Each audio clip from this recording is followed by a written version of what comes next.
नमस्कार प्यारे विद्यार्थियों। मैं तेजकरण चौहान, मांगीलाल बागड़ी महाविद्यालय नोखा,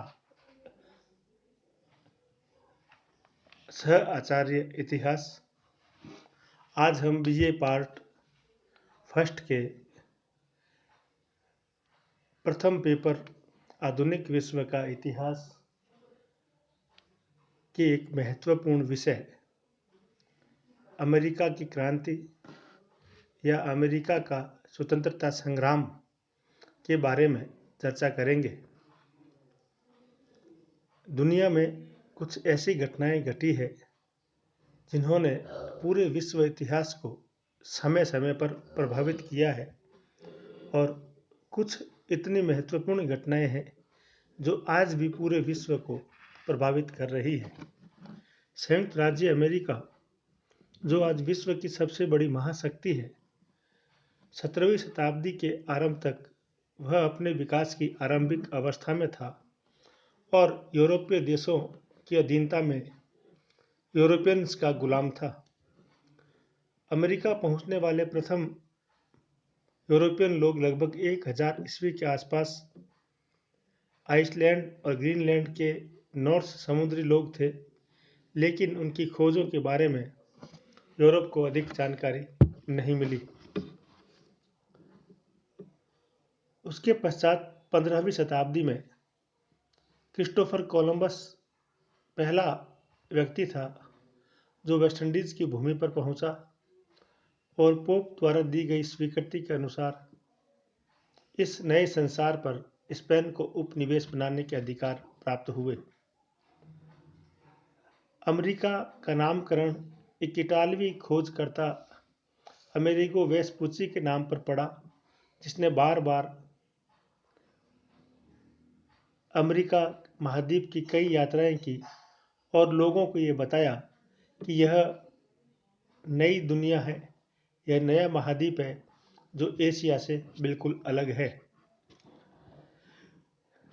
1519 में एक और अन्य स्पेनी खोजकर्ता टर्नेडो कार्नेज मेक्सिको पहुंचे और मेक्सिको पर स्पेन ने अधिकार कर लिया।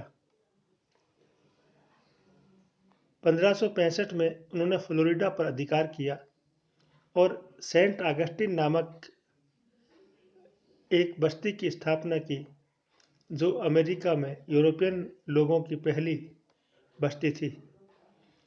शीघ्र ही स्पेन ने संपूर्ण अमेरिका महाद्वीप पर एक बड़ा साम्राज्य स्थापित किया।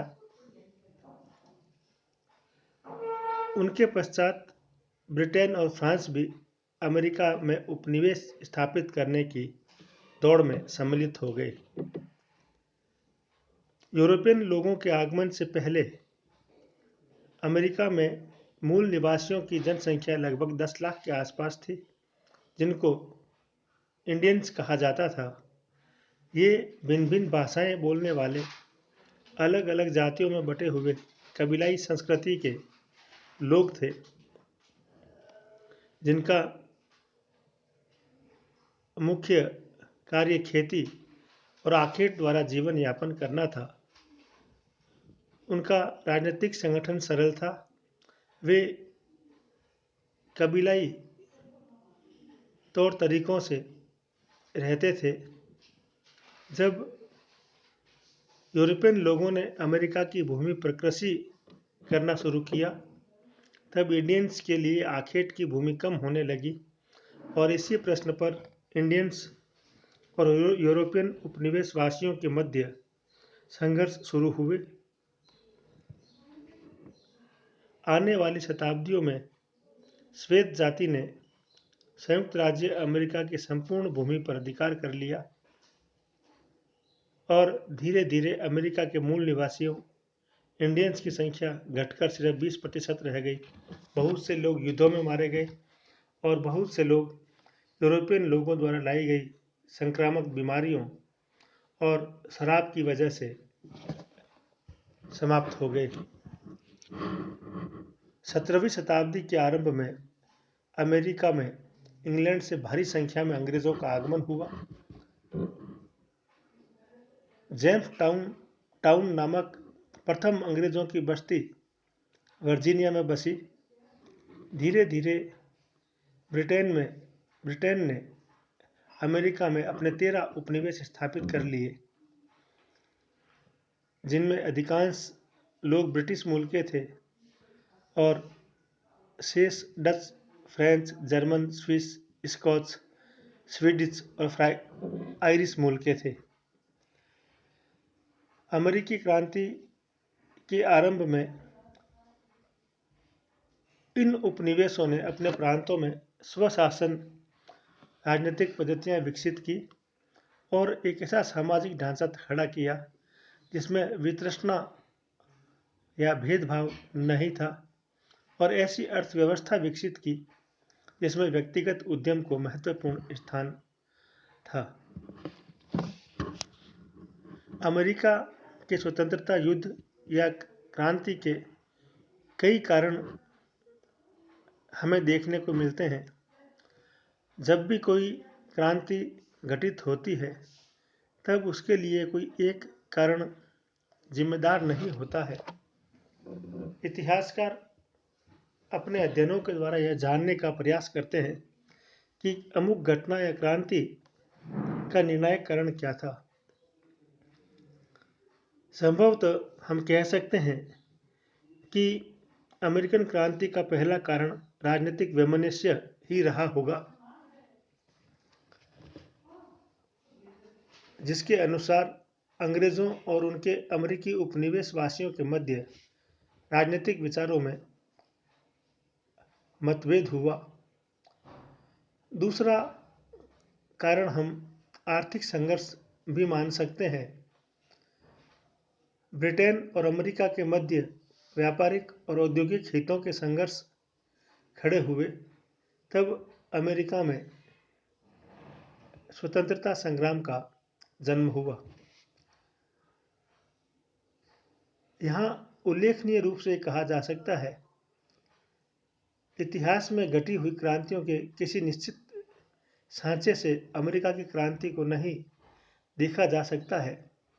इस क्रांति में मार्क्सवादी दृष्टि से एक वर्ग का दूसरे वर्ग से सामाजिक संघर्ष नहीं हुआ। यह क्रांति बिना किसी अधिनायक या उग्रवादी वर्ग के सत्ता अधिग्रहण द्वारा नहीं हुई, परंतु फिर भी इस क्रांति ने भी एक महत्वपूर्ण वैचारिक संदेश दिया। इस क्रांति ने फ्रांस की क्रांति की भांति सामाजिक आर्थिक परिवर्तनों को तत्काल जन्म नहीं दिया, लेकिन स्वतंत्रता एवं मानवीय अधिकारों का उद्घोष किया। उसका महत्व अविस्मरणीय है और जिसका प्रभाव आने वाले कालों में दूर तक महसूस किया जाता रहा है। इस क्रांति के कारणों के बारे में सर्वप्रथम हम राजनीतिक मतभेद को ही रखेंगे और संभवतः यह सबसे महत्वपूर्ण कारक भी था। ब्रिटिश सरकार और अमेरिकन उपनिवेश वासियों के मध्य मतभेद का एक महत्वपूर्ण कारण यह था कि ब्रिटिश सरकार ने अमेरिकी उपनिवेश वासियों को उनके द्वारा इच्छित स्वशासन की मात्रा प्रदान करने से इनकार कर दिया। प्रतिनिधि शासन एवं ब्रिटिश शासन संसद की प्रभु सत्ता के संबंध में दोनों के विचारों में स्पष्ट रूप से अंतर था। एक तरफ ब्रिटिश सरकार का ये मानना था कि ब्रिटेन की संसद संपूर्ण ब्रिटिश साम्राज्य पर समान प्रभुसत्ता रखने वाली संस्था है। यह ब्रिटेन के उपनिवेशों पर भी वैसा ही अधिकार रखती है जैसा कि ब्रिटेन के आंतरिक क्षेत्रों के संबंध में। वह अमेरिका में मैसाचुसेट्स के लिए भी उसी प्रकार कानून बना सकती है जैसे कि इंग्लैंड में बर्कशायर के लिए। इस दृष्टिकोण से उपनिवेशों की अपनी सरकारों का कोई प्रतिनिधित्वात्मक महत्व नहीं था। वे ब्रिटिश पार्लियामेंट की कार्यकारी मशीनें मात्र बनकर रह गई थी। दूसरी ओर अमेरिकन उपनिवेशवासियों के नेताओं तथा यूरोप में प्रबोधन युग के अनेक चिंतकों का ये मानना था कि ब्रिटिश संसद की साम्राज्य प्रभुसत्ता का सिद्धांत सही नहीं है। इस सिद्धांत से प्रतिनिधि शासन या स्वशासन की भावना का उल्लंघन होता है। अमेरिकी उपनिवेशवासी मानते थे कि उनके कानूनी संबंध केवल ब्रिटिश सम्राट के साथ हैं। सम्राट ने समुद्र पार उपनिवेशों की स्थापना की सहमति दी थी और सम्राट ने ही उन्हें सरकारें प्रदान की है। राजा इंग्लैंड का भी राजा था और मैसाचुसेट्स का भी राजा है, किंतु इंग्लैंड की पार्लियामेंट को मैसाचुसेट्स के लिए कानून पास करने का अधिकार नहीं है, जैसे मैसाचुसेट्स की विधानसभा को इंग्लैंड के संबंध में कानून पास करने का अधिकार नहीं है। यदि राजा उपनिवेश से पैसा चाहता है तो अनुदान के रूप में प्राप्त कर सकता है, परंतु पार्लियामेंट स्टाम्प एक्ट या दूसरे राजस्व संबंधी कानून पास कर उसे लेने का अधिकार नहीं रखती है। संक्षेप में हम कह सकते हैं, ब्रिटिश प्रजाजन पर, चाहे वह ब्रिटेन में हो या अमेरिका में, अपने ही प्रतिनिधि द्वारा और उसी की मार्फत कर लगाया जा सकता है। इस प्रकार ये देखने में आता है कि अमेरिकन उपनिवेशवासी प्रारंभ में ब्रिटिश साम्राज्य के संबंध विच्छेद के इच्छुक नहीं थे। ब्रिटिश अधिकारियों और अमेरिकी उपनिवेशवासियों में प्रतिनिधित्व को लेकर मतभेद था। उपनिवेशवादी उपनिवेशों की सरकार और उपनिवेशों की जनता के प्रतिनिधित्व को अधिक व्यापक और तर्कसंगत बनाना चाहते थे, जबकि ब्रिटिश सरकार इस ओर ध्यान नहीं दे रही थी। इस राजनीतिक विचारों के मतभेद और प्रभुत्व को लेकर दोनों पक्षों में संघर्ष शुरू हुआ और इस संघर्ष के पीछे हम देखते हैं तो मूल भावना उनकी मौलिक स्वतंत्रता व अधिकारों की रक्षा करने तक दिखाई देती है, जो कि उनका एक नैसर्गिक अधिकार भी कहा जा सकता है। इसी प्रकार अमेरिका के उपनिवेशवासी और ब्रिटिश सरकार के बीच संघर्ष का दूसरा कारण हमें आर्थिक कारणों के रूप में भी दिखाई देता है। ब्रिटिश सरकार एवं अमेरिकी उपनिवेशवासियों के मध्य संघर्ष का दूसरा महत्वपूर्ण कारण आर्थिक प्रश्नों को लेकर था। ब्रिटेन अपने अमेरिकन उपनिवेशों को अपने वाणिज्यवादी सिद्धांत के अंतर्गत मानता था। वाणिज्यवाद की अवधारणा के अनुसार ब्रिटेन का ये कहना था कि उसके अमेरिकी उपनिवेशों का मुख्य उद्देश्य मातृ देश अर्थात ब्रिटेन को लाभ पहुंचाना है। ये उपनिवेश इसीलिए बनाए गए हैं ताकि इनसे ब्रिटिश उद्योगों के लिए कच्चा माल प्राप्त किया जा सके तथा ब्रिटेन में तैयार किया गया माल वहां बेचा जा सके। साथ ही इन उपनिवेशों को ब्रिटेन की अतिरिक्त जनसंख्या के लिए निकास क्षेत्र या बसावट के रूप में भी देखा जा रहा था। अमेरिकी उपनिवेशवासियों को यह सब स्वीकार्य नहीं था। वे ब्रिटिश वाणिज्यवादी हितों की पूर्ति के निमित्त बनने को तैयार नहीं थे। इंग्लैंड की सरकार ने अपने वाणिज्यवादी हितों की सुरक्षा के लिए अमेरिकी उपनिवेशों के लिए अनेक प्रकार के अधिनियम आरोपित या पारित किए। इन अधिनियमों से अमेरिका वासियों में घोर आर्थिक असंतोष उत्पन्न हुआ, जो धीरे धीरे क्रमशः घनीभूत होकर अमेरिकन क्रांति का महत्वपूर्ण कारण बना। इन अधिनियमों को जब हम देखते हैं तो हमें मोटे तौर पर इस प्रकार से दिखाई देते हैं, और सबसे पहला अधिनियम था नौ संचालन कानून, नेविगेशन एक्ट। इससे ये तात्पर्य है, प्रारंभ से लेकर सप्तवर्षीय युद्ध तक ब्रिटिश संसद ने ब्रिटेन के वाणिज्यवादी हितों का संरक्षण नेविगेशन एक्ट के माध्यम से करने का प्रयास किया। समय समय पर पारित किए गए इन नेविगेशन कानून के 3 उद्देश्य थे। ब्रिटिश उपनिवेश अपना व्यापार ब्रिटिश जहाज़ों के माध्यम से ही करें। वे अधिकांश सामान की खरीदारी अपने मातृ देश ब्रिटेन से ही करें और वे अपना अधिकांश विक्रय यानी माल की बिक्री भी मातृ देश को ही करें। इन सब गतिविधियों का स्पष्ट प्रयोजन औपनिवेशिक व्यापार के नियंत्रण के द्वारा ब्रिटिश व्यापारियों को अधिकाधिक लाभ पहुंचाना था। ब्रिटिश सरकार द्वारा पहला नौ संचालन कानून वर्जीनिया राज्य की स्थापना के बाद पारित हुआ। 1620 में इंग्लैंड की सरकार ने यह आदेश जारी किया कि वर्जीनिया की तंबाकू का निर्यात केवल इंग्लैंड को किया जाएगा और उसका प्रेषण कार्य केवल अंग्रेजी जहाज़ों के द्वारा ही किया जाएगा। लेकिन यह नियम अधिक समय तक लागू नहीं हो सका। 1650 में ब्रिटेन में कॉमनवेल्थ की सरकार ने एक नौ संचालन कानून पारित किया, जिसके अनुसार ब्रिटिश उपनिवेशों के साथ विदेशी जहाज़ों द्वारा किए जाने वाले व्यापार पर प्रतिबंध लगा दिया गया। 1660 में एक नया नेविगेशन एक्ट पास हुआ, जिसके अनुसार सारा औपनिवेशिक व्यापार ब्रिटिश या उपनिवेशीय जहाज़ों के माध्यम से ही किया जाएगा और अमेरिकन एवं वेस्ट इंडियन उपनिवेशों में होने वाली कुछ निश्चित वस्तुओं, जिनमें तंबाकू और चीनी शामिल थी, का निर्यात केवल इंग्लैंड को ही किया जाएगा।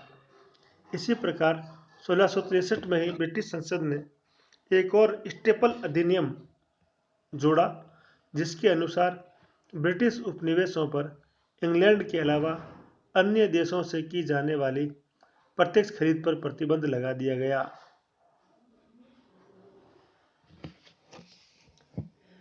दूसरा नियंत्रण जो इंग्लैंड की संसद द्वारा लगाया गया वह था व्यापारिक और औद्योगिक नियंत्रण। ब्रिटिश संसद ने अनेक अधिनियमों द्वारा अमेरिकी उपनिवेशों की व्यापारिक और औद्योगिक गतिविधियों को ब्रिटेन के आर्थिक लाभ में वृद्धि के उद्देश्य से नियंत्रित करने का प्रयास किया। 1696 में ब्रिटेन के उपनिवेशों के आर्थिक विकास को नियंत्रित करने के लिए board of trade and plantations नामक बोर्ड को यह कार्य सौंप दिया गया, जिसे अमेरिका संबंधी मामलों में बड़े विस्तृत अधिकार दिए गए। ब्रिटिश सरकार ने उपनिवेशों से निर्यात की जाने वाली लगभग सभी वस्तुओं का निर्यात सिर्फ इंग्लैंड को ही किया जाना अनिवार्य कर दिया। मात्र इंग्लैंड को निर्यात की जाने वाली वस्तुओं की सूची में तंबाकू, चावल, लकड़ी, लोहा और चमड़ा जैसी वस्तुएं भी शामिल थी। ब्रिटिश सरकार ने अमेरिकी उपनिवेशों की औद्योगिक प्रगति को भी नियंत्रित करने का प्रयास किया। 1699 में वुलन एक्ट के द्वारा उपनिवेशों को ऊनी वस्तुओं के निर्यात की मनाही कर दी गई। इसी प्रकार 1732 में एक कानून द्वारा उपयुक्त प्रतिबंधों को अमेरिकी उपनिवेशों के टोप निर्माताओं पर भी लागू किया गया। 1750 में अमेरिकी उपनिवेशों में लौह वस्तुओं के उत्पादन को सीमित एवं नियंत्रित करने का प्रयास किया गया। इसी प्रकार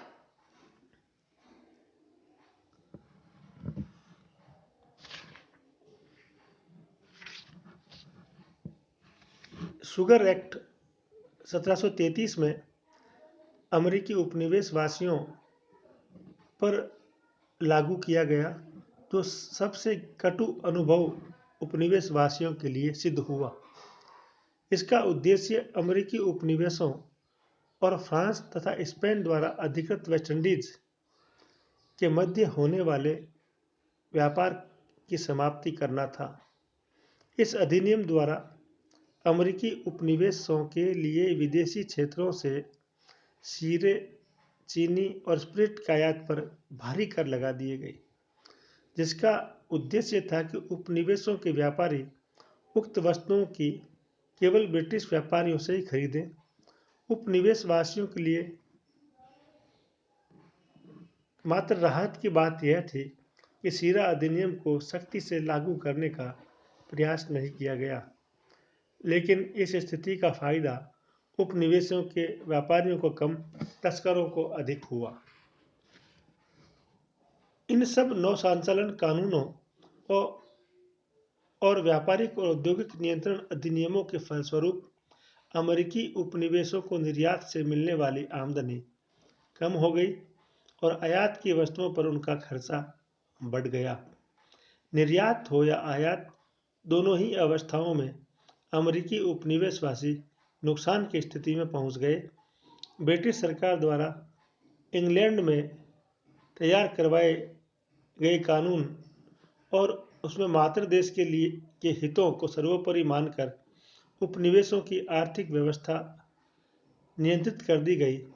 यहाँ उल्लेखनीय है कि 1764 से पूर्व इंग्लैंड ने अपने उपनिवेशों से पैसा प्रत्यक्ष कर के द्वारा इकट्ठा करने का प्रयास नहीं किया। उसे औपनिवेशिक व्यापार के नियंत्रण से पर्याप्त लाभ हो रहा था। आज हम इसमें यहीं तक चर्चा करेंगे। अगले व्याख्यान में हम आर्थिक संघर्ष के अंतर्गत ग्रेनविले के आर्थिक उपाय, शुगर एक्ट 1764 और स्टाम्प एक्ट और अन्य एक्ट्स के बारे में चर्चा करेंगे, जो कि इस अमेरिकन क्रांति के मुख्य कारण बने। धन्यवाद। जय हिंद, जय भारत।